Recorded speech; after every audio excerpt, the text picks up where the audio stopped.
1 Peter chapter 4 Therefore, since Christ suffered for us in the flesh, arm yourselves also with the same mind. For he who has suffered in the flesh has ceased from sin, that you no longer should live the rest of your time in the flesh for the lust of men, but for the will of God.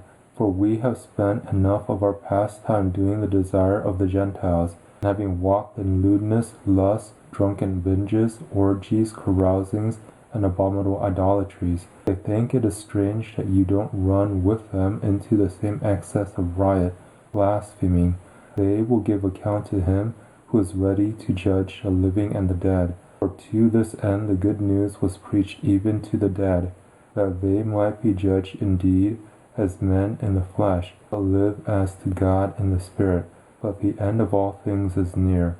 Therefore be of sound mind, self-controlled, and sober in prayer. And above all things be earnest in your love among yourselves, for love covers a multitude of sins. Be hospitable to one another without grumbling. As each has received a gift, employ it in serving one another, as good managers of the grace of God in its various forms. If anyone speaks, let it be as it were the very words of God.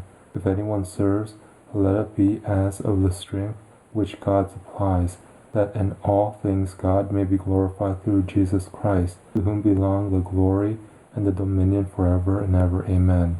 Beloved, don't be astonished at the fire trial which has come upon you to test you, as though a strange thing happened to you, but because you are partakers of Christ's sufferings, rejoice, that at the revelation of his glory you also may rejoice with exceeding joy. If you are insulted for the name of Christ, you are blessed, because the Spirit of glory and of God rests on you. On their part he is blasphemed, but on your part he is glorified. For let none of you suffer as a murderer, or a thief, or an evildoer, or a meddler in other men's matters. But if one of you suffers for being a Christian, let him not be ashamed, but let him glorify God in this matter. For the time has come for judgment to begin with the household of God. If it begins first with us, what will happen to those who don't obey the good news of God? If it is hard for the righteous to be saved, what will happen to the ungodly and the sinner? Therefore let them also who suffer according to the will of God in doing good entrust their souls to him, as to a faithful Creator.